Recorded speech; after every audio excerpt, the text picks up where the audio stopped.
Rogue One: A Star Wars Story is far from a cash grab under the guise of an anthology film. It masterfully tells a story which really did need telling, while capturing the classic Star Wars aura to make you feel like a kid again watching A New Hope.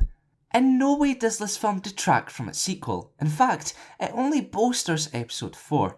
I'd actually recommend watching this film first before A New Hope for newcomers to the series.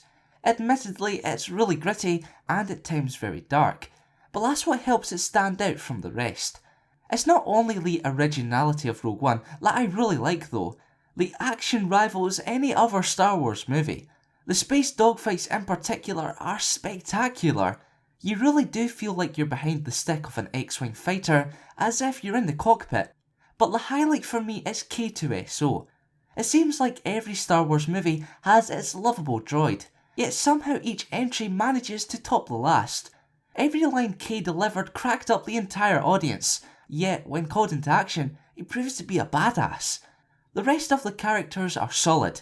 Mads Mikkelsen is incredible as Galen Erso, Felicity Jones seamlessly portrays his daughter, and Ben Mendelsohn really delivers in the shoes of Orson Krennic, which was vital. Look, Vader doesn't have a lot of screen time, but we all knew that, right? So Krennic had to step up as the main antagonist, and he did.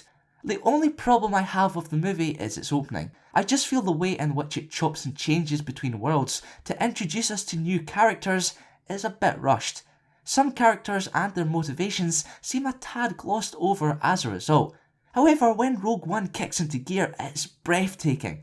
It's also worth pointing out that even though we all know the outcome of the movie, because we've seen Episode 4, it still feels really tense, as if there's a lot on the line. At times, Rogue One has you on the edge of your seat.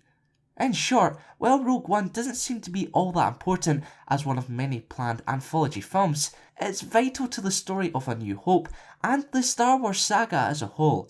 I can see why people dislike The Force Awakens, as it borrowed too many elements from the original trilogy. But if you don't like Rogue One, then I don't know what to tell you. It's classic Star Wars, and it's brilliant. So have you seen Rogue One: A Star Wars Story? And if so, did you enjoy it? Let me know in the comments below. In a few days I'll have a full spoiler-filled review, so keep an eye out for that.